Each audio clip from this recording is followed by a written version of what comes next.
Hey guys, this is the second part of my Ukraine video, and this one will look at Ukrainian history from World War I through the fall of the Soviet Union, as well as draw conclusions on if Putin is right about Ukrainian history and nationhood, and concepts of identity and being a Russian or Ukrainian.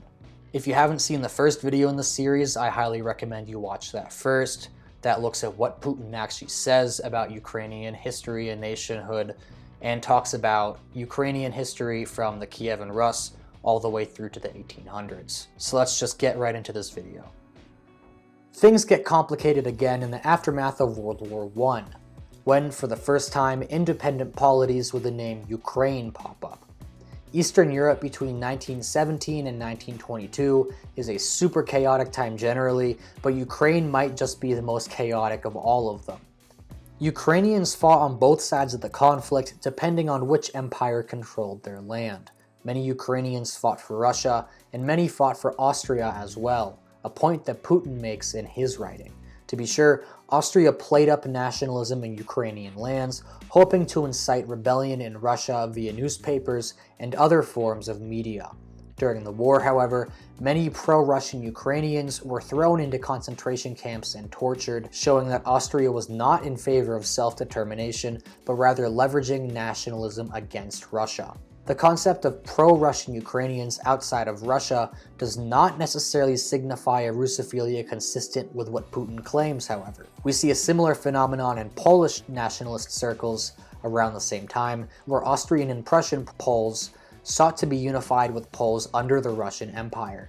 This was not because Polish nationalists liked Russia, as evidenced by the plethora of revolts and long-lasting animosity between the nations, but rather because it made independence more likely.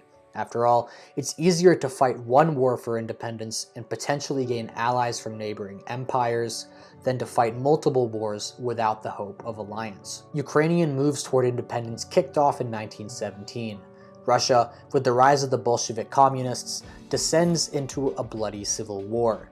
The Red forces under Lenin and the Bolsheviks fight various white forces for control of Russia.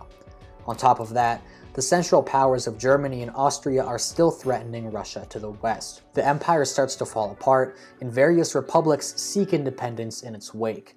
Kuban in the Caucasus, Donetsk along the Don, Crimea on the sea, and Ukraine in the regions around Lviv, the Dnieper, and Kiev. I won't go too much in depth here because it's so complex, but here's basically how it went.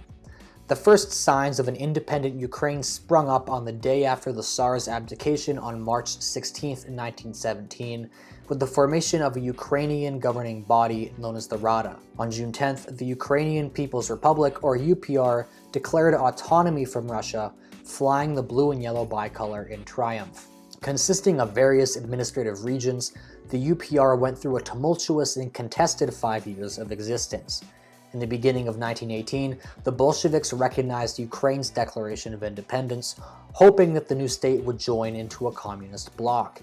Communism was a polarizing issue in the UPR, however, leading to a long back and forth between the Bolsheviks and various other groups for military and political control, leading to the creation of the Ukrainian People's Republic of Soviets in Kharkiv to oppose Kiev. Once again, the Cossacks rose to the occasion, and while still not a unified front, a large majority fought against the Bolsheviks for various Ukrainian or white army factions. The tradition of Ukrainian independence was under attack once again, and the Cossacks did what they could to reignite it. Even the Ukrainians in the Zheleny Klin government out in Siberia declared independence from Russia and unification with the UPR, showing just how much this movement was one of ethno-linguistic nationalism rather than cynical politics by the Bolsheviks. But fighting the Reds was difficult, and Kiev, along with most of the country, was ravaged by war and unstable governance that only controlled a fraction of the land at any given time.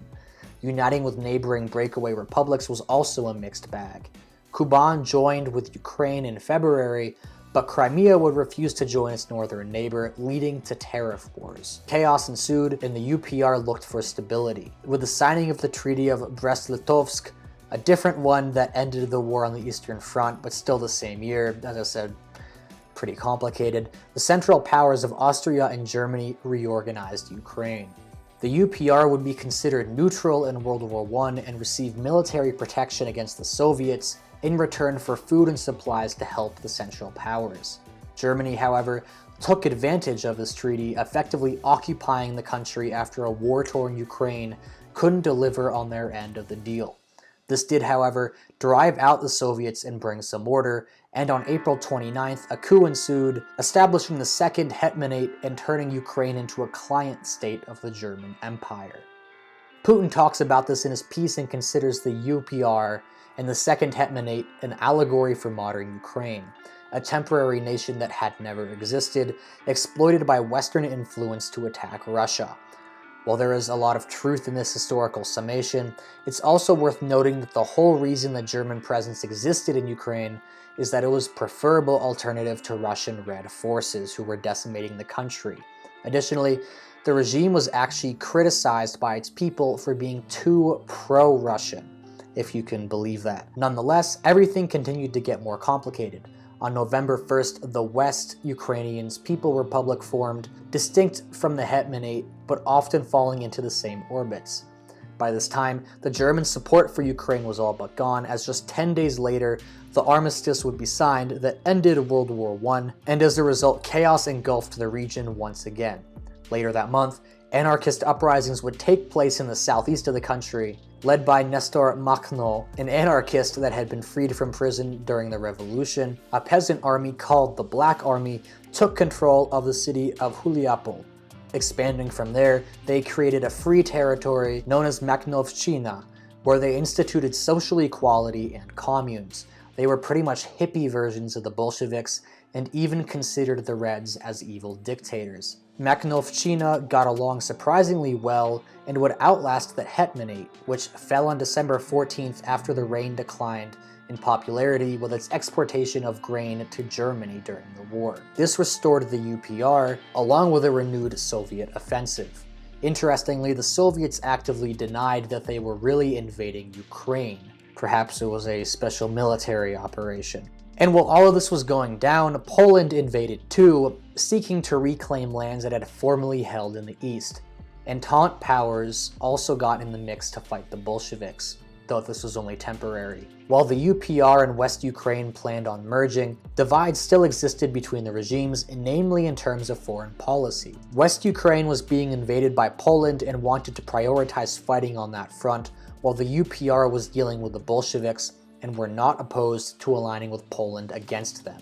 Still, in January of 1919, the Ukraine People's Republic and West Ukraine People's Republic merged together, and a couple months later the Bolsheviks seized Kiev and created the Ukrainian Soviet Socialist Republic, replacing their old Soviet they had made a couple of years earlier. Chaos continued to plague the region for years, and in 1920, Kiev was taken by the Poles, and UPR forces united with them to fight off the Bolsheviks, although this was quickly reversed. Through the rest of the year, Bolsheviks expanded their power, and by March of 1921, the Treaty of Riga was signed between Poland, the Russian SFSR, and the Ukrainian SSR, effectively ending the Ukrainian People's Republic, giving much of West Ukraine to Poland, and turning the region into a vassal state of Russia once again. Funnily enough, the anarchists were the last real holdout against the Soviets, but they were quickly destroyed by the summer of 21. The next year, in 1922, with the Civil War in Russia won, the USSR officially formed, with the Ukrainian SSR joining into an equal partnership with Russia and other republics. Like Putin claims, this was largely for political reasons, although, contrary to his claims, Lenin actually believed that Ukraine was part of Russia and didn't value Ukrainian independence any more than it served him. Once again, the Ukrainian bicolor was lowered in favor of foreign colors. History continued to rhyme, however, just as the initial stages of Ukrainian integration into larger empires had started well with Lithuania and Russia. Early Soviet Ukrainian existence was surprisingly accepting. The USSR under Lenin, while still starving and repressive, was a much more open society than it would be a decade later. Within the various republics, a policy known as korenizatsia or indigenization took place. During this time, the various republics were encouraged to revive their local cultures, histories, and languages. In Ukraine, this developed as Ukrainization. The Ukrainian language was taught, Ukrainian historians glorified historical institutions, art, and achievements, and the Cossacks were hailed as a symbol of national identity. But in 1924, Lenin died, and Stalin rose to power in his stead. While Stalin had somewhat encouraged korenizatsiya before, he had always maintained that local nationalisms shouldn't become too powerful for fear that the various republics might decide to leave the Union, a real possibility as it was included in the constitution of the USSR. Ukraine was especially concerning in this regard. As seen before, the Ukrainians were historically the most independent area of Eastern Europe, largely avoiding serfdom and its social consequences. Ukrainian peasants, like Americans in the colonial period, had grown used to a sense of independence both politically and socially. The collectivization systems that would come to define the USSR were little more than the serfdom the Ukrainians had detested historically, and as such the Ukrainian population was a unique threat to the communist system, especially because the republic was the breadbasket of the Union. Further, Ukrainian identity had in large part been shaped by actively resisting the Russians and other external oppressors, a theme apparent in the role of the Cossacks. Still, Stalin, more dictatorial and paranoid than his predecessor, could not let Ukraine stand. Through the 1920s, key figures in Ukrainian political and public life were imprisoned, deported, or killed. By World War II, an estimated 75% of the Ukrainian intelligentsia had, quote, been brutally exterminated by the Russians.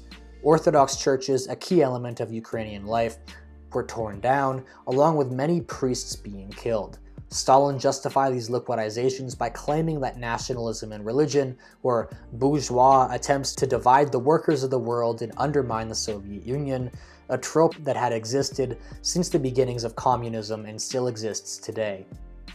As Raphael Lemkin, the man who invented the term genocide, put it, the targeting of the intelligentsia and church was an attempt to destroy the brain and soul of the Ukrainian body. The Ukrainian peasantry, however, still had to be dealt with. The end of the 20s was when things got really bad for Ukraine, especially on the agricultural front. In 1928, Stalin announced the first 5-year plan in the Soviet Union with the aim of industrializing the cities and collectivizing agriculture of the USSR. The next year, dekulakization, a campaign to foment resentment against all landowning peasants, intensified, resulting in purges and deportation of kulaks in the region. This not only had the effect of contributing to collectivization, but also doing away with the most competent farmers, reducing the yields of the region. At the same time, much of Ukraine's arable land was reallocated towards growing cotton and other inedible and unfamiliar crops in order to aid industrialization, further reducing the amount of space for growing food. All of these issues, coupled with insanely high quotas to not only feed the urban centers of the USSR, but also sell to the West, created conditions for famine. The famine, known in Ukraine as the Holodomor, or killing by famine, began in 1932. When Ukrainian farms were not able to come up with the assigned quotas, Soviet police descended into the region and seized all grain they could find, including the grain that Ukrainians had kept for themselves to avoid starving. Anyone, even children, caught keeping grain from the USSR was threatened with 10 years in the Gulag or even death. Across the southern USSR, including Ukraine, the Caucasus, and Kazakhstan, people began to starve to death. Stalin was made aware of this. However, he did nothing and instead increased the strain on Ukraine and the agricultural centers. To this day, it is debated if Stalin purposefully starved the people or if he was just wildly incompetent. However, given his character and his ensuing action, the former seems more likely. Later in the year, Soviet secret police entered the region again, this time taking more than grain and seized anything that was edible, including animals and other foodstuffs, all while Ukrainians were already starving. When Ukrainians did the reasonable thing and tried to flee the starving countryside to the cities or Russia, Stalin closed the borders and prohibited migration within Ukraine. Rather than imprisoning those who disobeyed, they were sent back to where they came from. At least the Ukrainians could have food in the Gulag, but even this privilege was not afforded to them. Many people resorted to cannibalism, to the point where Soviet posters had to remind people that eating their own children was wrong. When it was all said and done, between 4 and 5 million people died, with millions more dying in Kazakhstan and the Caucasus. Even there, ethnic Ukrainians made up a massive amount of the people killed. It is also worth noting that Kazakhstan at this time was the center of the anti-Soviet Islamic insurgency known as the Basmachi movement, which was finally crushed the next year. In late 1933, the USSR finally took action, relaxing food confiscation and relocating Russians from the USSR into the depopulated areas, especially in the south and eastern regions in later years. To this day, these areas of Ukraine have a larger Russian-speaking population than the rest of the country.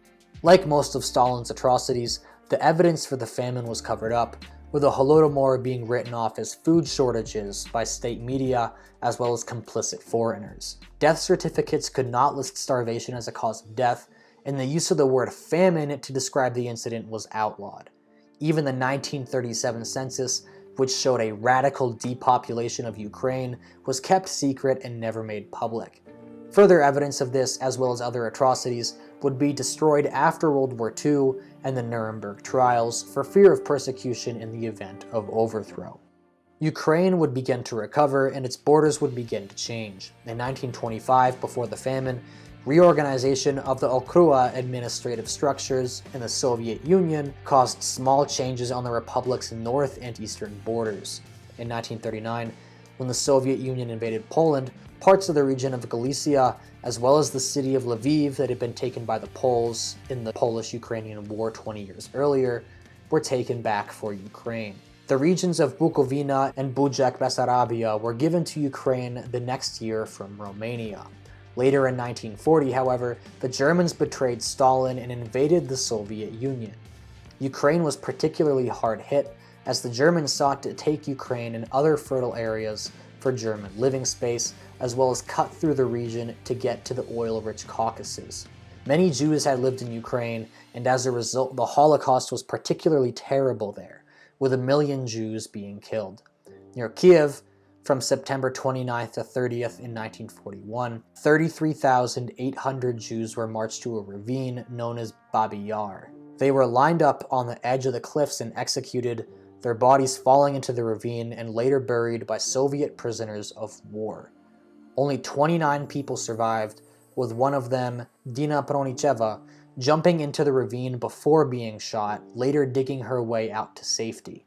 The Soviets were not pure of heart either, as in 1944 the Crimean Peninsula would undergo its own genocide. The peninsula had been home to Tatars since even before the Mongols, and in a bid for independence, some of them aided Germany in their invasion.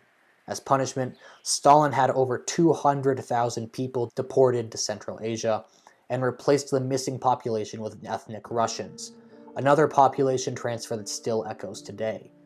By the end of the war, 4 million Ukrainians had died, the highest per capita share of all of the USSR.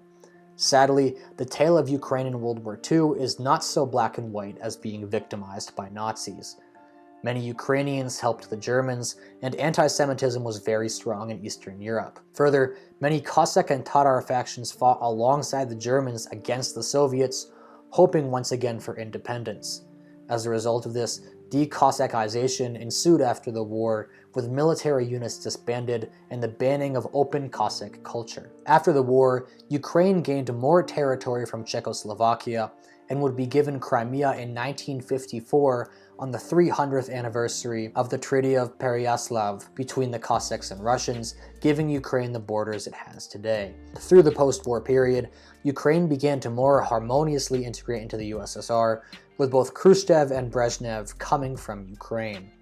The Chernobyl disaster would be yet another failure on the part of the Soviets that decimated the surrounding area, adding yet another lump to the Ukrainian people.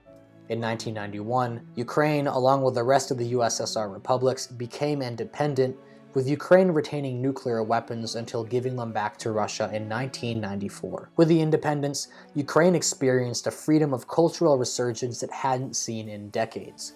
While economic and diplomatic ties to Russia remained strong, open discussion of the Holodomor began, Cossack culture emerged and was celebrated, and the flag of blue and yellow flew once again over the country.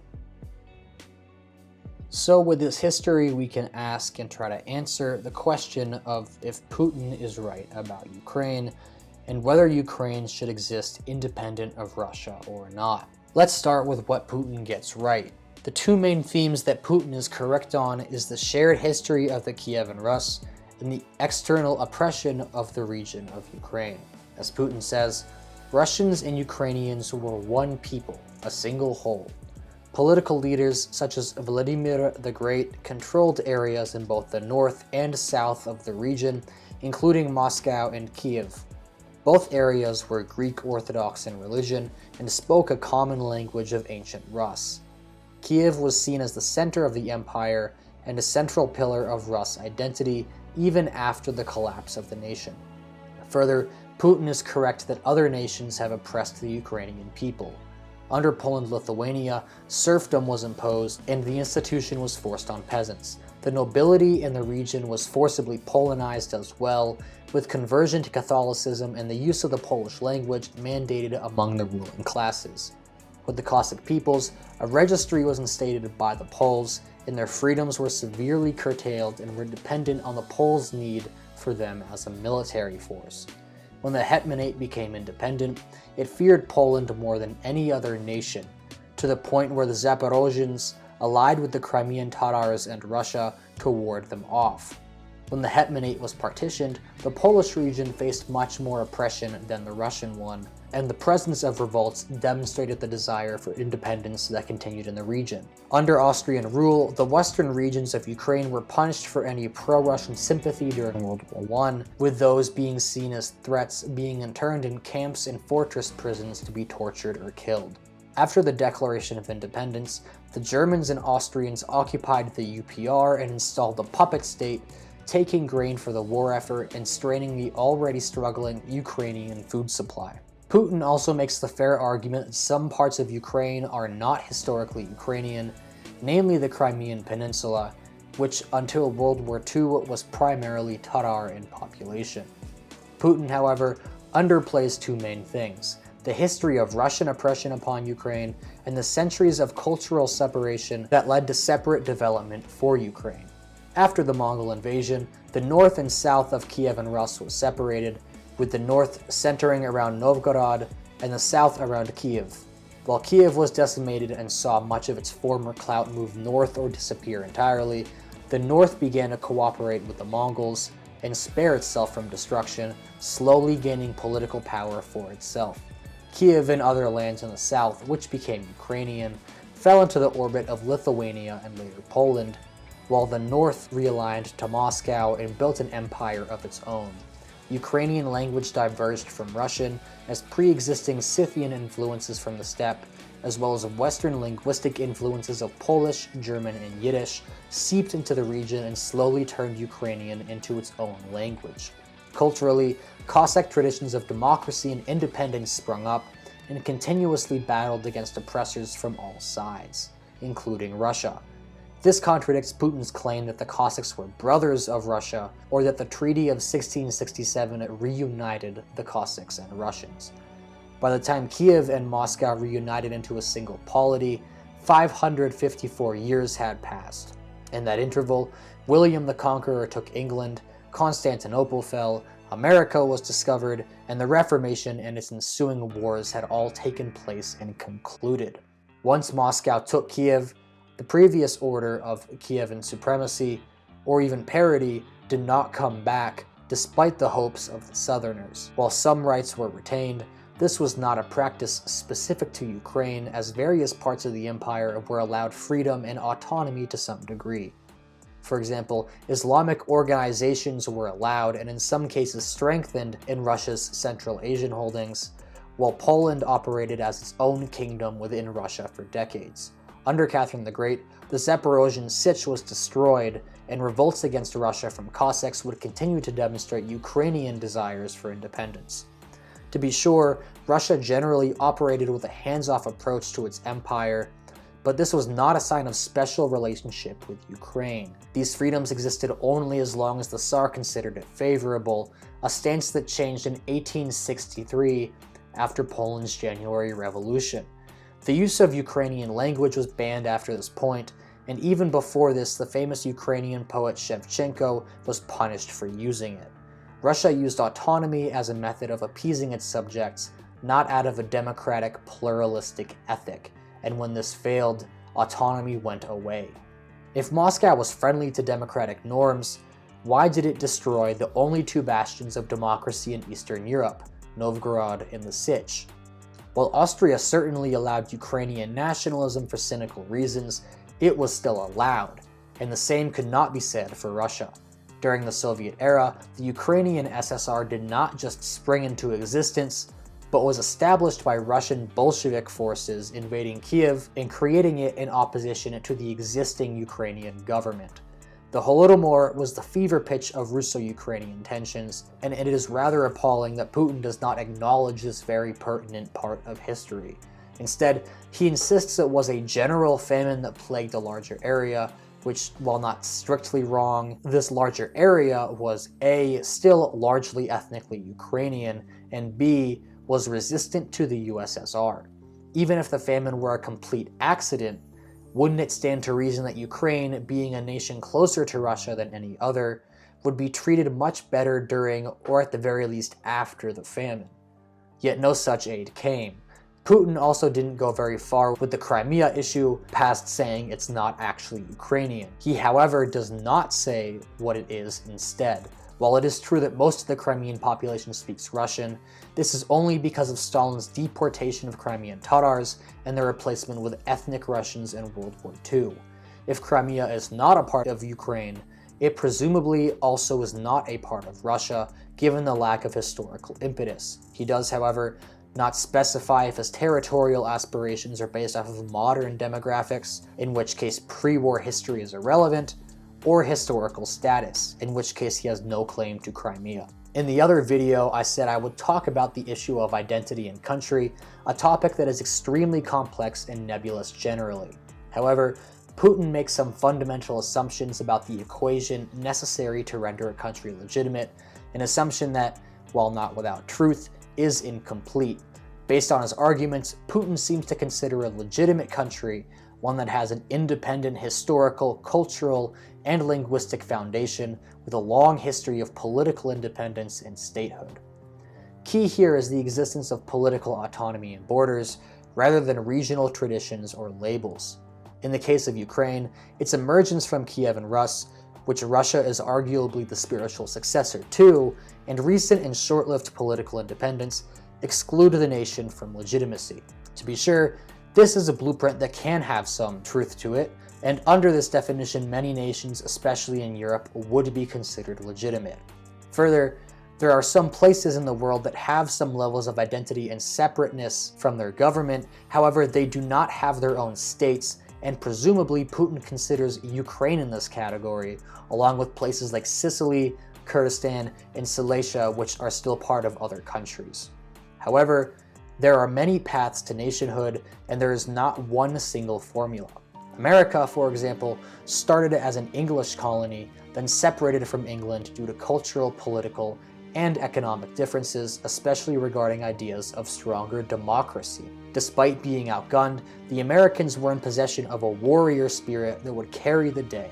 America maintained friendly relations with its initial colonizer for 30 years, maintaining similar language, religion, and customs as England, before going to war with them once again. Sound familiar? Eventually, America would go on to expand and become an extremely diverse society with common ideas of democracy and patriotism uniting the country instead of religion or ethnic history. Germany is another example. Prussia, a kingdom that was initially a vassal of Poland but inhabited by German speakers, grew to power and unified other areas that had the same German language despite massive cultural diversity.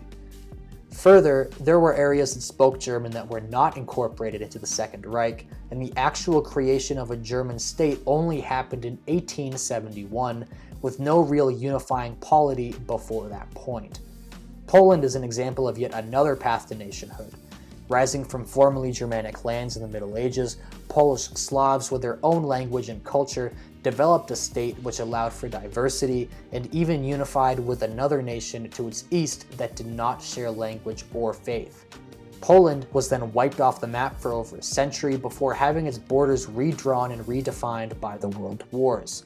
Of these nations, only Poland really fits Putin's criteria for a legitimate country, yet this is obviously not the case. Another confounder appears when it is considered that geographically proximate and ethno-linguo-culturally similar countries exist. Ukraine, while having a divergent history with a different language, is still quite similar to Russia. That being said, other pairings like this exist as well, and Putin even references some of these to point out how similar countries should be brotherly. Him acknowledging that, of course, undermines his main point of Ukraine not being a country, but that's not really the point here. Austria and Germany are right next to each other and have very similar and sometimes overlapping languages, nearly identical ethnic makeups, and were even part of a single Holy Roman Empire together for almost 400 years. However, both nations would agree that they are distinct from each other.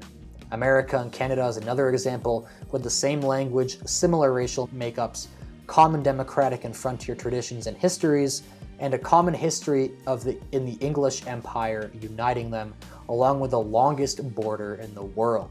Yet again, Canadians and Americans would never make the claim that they are the same people. Just as humans and cats share 90% of their genome, they are very different animals. Sure, we both are mammals with skeletons that breathe air, give live birth, and are warm-blooded and have powerful eyes, and we often live together and get along.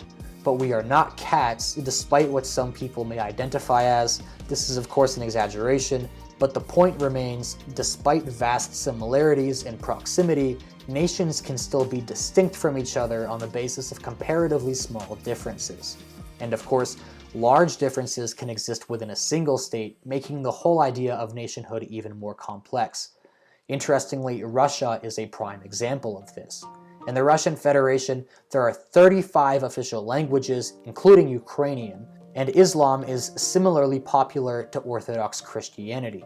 Further, many areas of the world that have their separate histories came to Russia not through cultural similarity, but historical conquest, such as Tatarstan, Chechnya, and the Sami people in the north. In short, nationhood is complex, allowing for diverse peoples to coexist in one polity, similar peoples to be separated by borders, and historical buildups that vary greatly in nature and duration. By Putin's definition of legitimate statehood, not only Ukraine, but other Eastern European states are illegitimate and, because of their historical inclusion and Russian and Soviet empires, may be up for the taking. Without going into their individual histories, Belarus, Latvia, Estonia, and Finland are all nations that only became politically independent in the 20th century, much like Ukraine. These nations also were previously part of the Russian Empire, and may figure into Putin's plans for expansionism. But once again, we don't know if Putin's aspirations are based on demographics or historical territory. The last thing I want to look at today is something I touched on earlier regarding what areas Putin considers to be part of Russia. There is the historical border versus population question that we looked at earlier and keep looking at, but within that people question, a yet unanswered and perhaps objectively unanswerable question to be asked: what exactly is a Russian? This of course is a wider question and can be applied to any nationality as well. We can start with the political definition: a person that is a citizen of the Russian Federation. Pretty simple. This hypothetical Russian could speak any language, practice any religion, think anything about the government, and live anywhere in Russia's massive expanse or even live outside of its borders. But as long as that citizenship is legally recognized, they are a Russian through and through. But Putin isn't that concerned about this definition. After all, by dint of invading another country and expanding Russian territory, it is actually impossible for him to claim he is liberating Russians or uniting Russians if he's using that definition. So we must turn to another definition. The two most commonly used definitions for Russian, besides legal citizenship, are ethnicity and language. Starting with language, a Russian, or more accurately Russian speaker, is anyone who uses the Russian language as their primary or one of their primary languages of communication. This definition, however, might be a bit broad. This definition especially falls apart in areas where multiple languages are common, such as Switzerland, Nigeria, or southern Texas. People in these areas will often speak multiple languages in order to communicate with the people around them and be fluent in all of them. Like the language, the identity of the people living there is also not so cut and dry. A family in El Paso who speaks Spanish and English at home, visits family on both sides of the border, and feels fiercely patriotic about both Mexico and America may not be easily identifiable as either American or Mexican. In the same way, people that live in countries right next to Russia and speak the Russian language may not necessarily consider themselves Russian. Nonetheless, if we take this definition, we can look at a map of Eastern Europe and see what Putin may claim. The big one here is Belarus, with over 70% of the country speaking Russian as a first language according to the CIA World Factbook. Ukraine and Estonia both have just under 30% of their population speaking Russian as a first language, and Latvia has even more at 33%. Of course, Putin may not claim the entirety of these countries and only Russian-speaking parts. For example, Ukraine's Russian-speaking areas are primarily the borderlands in the east and Crimea. This, of course, could be expanded if Putin sticks to his claim that Ukrainian and other East Slavic languages are just a version of Russian, in which case he has claim to Ukraine and Belarus entirely, as well as potentially Moldova. Going back to my genetic comparison, despite massive similarities between all people, individual regions of the world can often be differentiated genetically from others. Just as Mexicans, Brazilians, and Cubans can be genetically identified, so too can Russians, Ukrainians, and Poles. Most measurements of ethnic groups aren't based on genetic tests, however, but rather self-identification. However, like language, this is not a zero-sum game. Going back to our El Paso family, we can see that if someone were to ask what ethnicity they are, they would likely say Mexican on account of the strong cultural ties and family history in the country, plus it would also separate them somewhat from the norm, and thus be a relevant indicator of who they are. After all, you don't go around America telling people you're American. They may, however, also claim to be Honduran, as some abuela in the family may have come from there and brought the culture and pride from that nation to bear on the family. That being said, they likely could also be described or self-described as Mexican-American, given that they live in America and are proud of that fact despite a mostly Mexican heritage. It's also interesting to note that in the CIA Factbook, American ethnicity breakdown is divided into racial groups rather than the smaller ethnic groups we see in European countries. While this isn't necessarily an issue with the Russia example, it goes to show that ethnicity is a very complex form of identity and is not uniform across the board. Looking at a Russian ethnicity map, we see that the number of people in this camp severely curtails. Here, Estonia and Latvia take the lead at just under a quarter of the population considering themselves Russian, followed by Ukraine at 17% and everything else at less than 10%. The true numbers based on genetics, however, may be different, but until everyone in Eastern Europe gets a DNA test, we won't know. This all begs the question, what definition is right? The answer is probably none of them, given that being a Russian is generally a trait that is self-determined and, more importantly, fluid. Someone living in America who had Russian ancestors may consider themselves Russian despite not knowing a single word of the language, being a Buddhist, and never having been to Russia. Conversely, someone in southern Russia who speaks a local dialect, is Muslim, and has a strong patriotism to their local and cultural community may not consider themselves Russian despite living in what is politically Russia. Maybe we can go back to our El Paso family for an even more complex example. How would we define a person in that family that was born in America, speaks Spanish and English at home, has been to Mexico, has family that came from America to Honduras and Mexico, is deeply Catholic and celebrates Dia de Muertos, and has a mom whose ancestors are Irish and German? We can't really define them.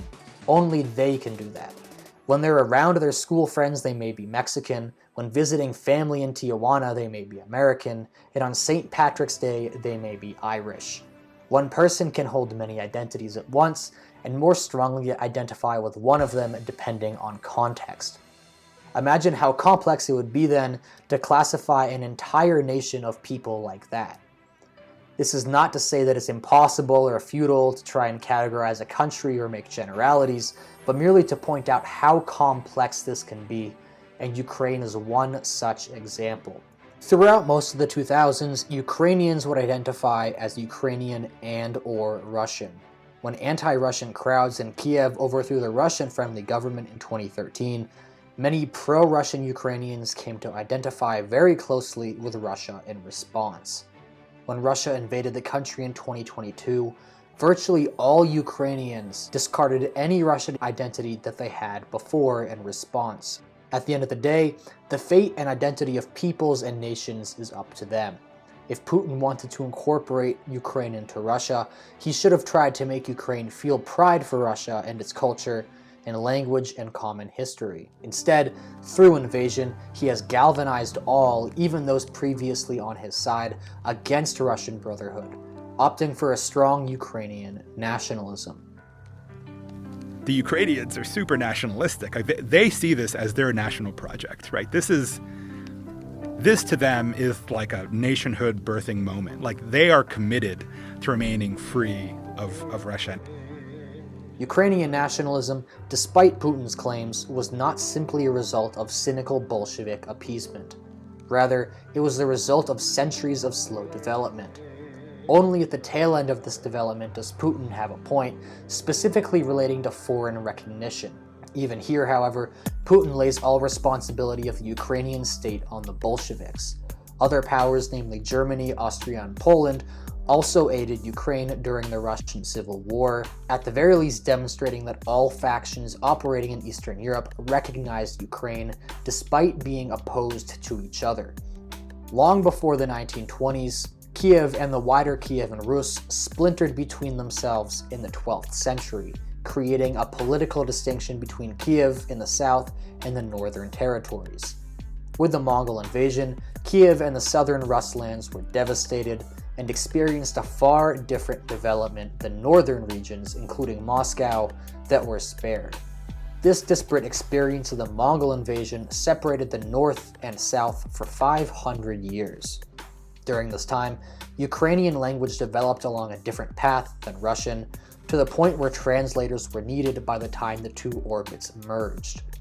A distinct Cossack tradition, built on autonomy and democracy rather than tsardom and despotic rule that characterized the North, developed, shaping the political and social attitudes of people in that region who fought for their freedoms against any and all outside threats, regardless of their other cultural similarities. Even peasants who were not part of the Cossack civilization still shared this ethic, as Ukraine proved to be a bastion of freedom from serfdom that characterized the early modern Russian and Polish states by contrast.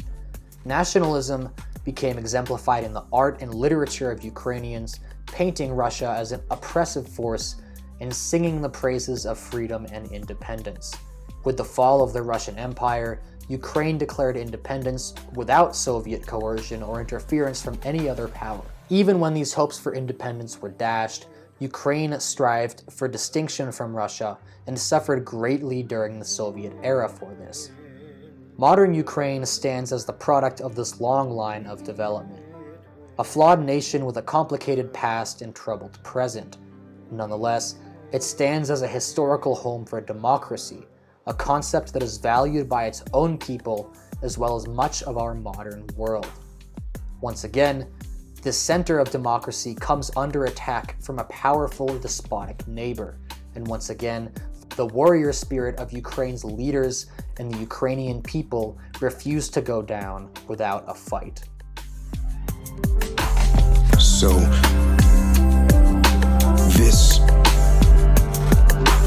holiday season, please think of those men and women around the world in the trenches now, risking life and limb for what they believe in, for freedom.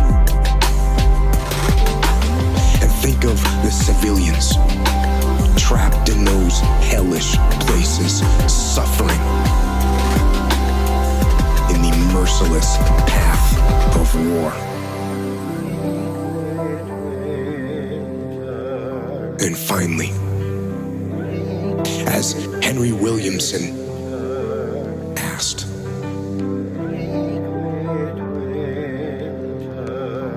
let us not lack the imagination to think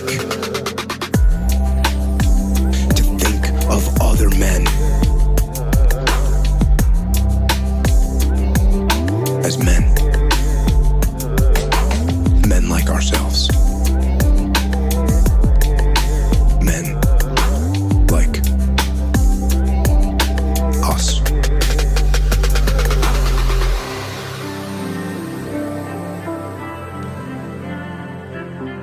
Merry Christmas to all. And may there be peace on earth.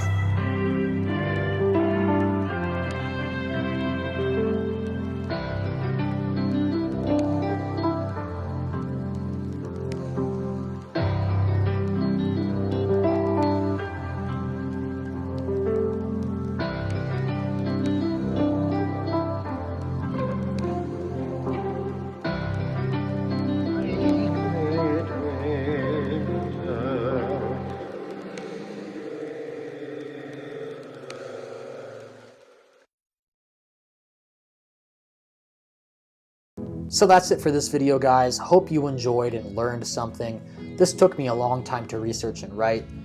The script is over 35 pages long, so it's literally the longest thing I've ever written, I think.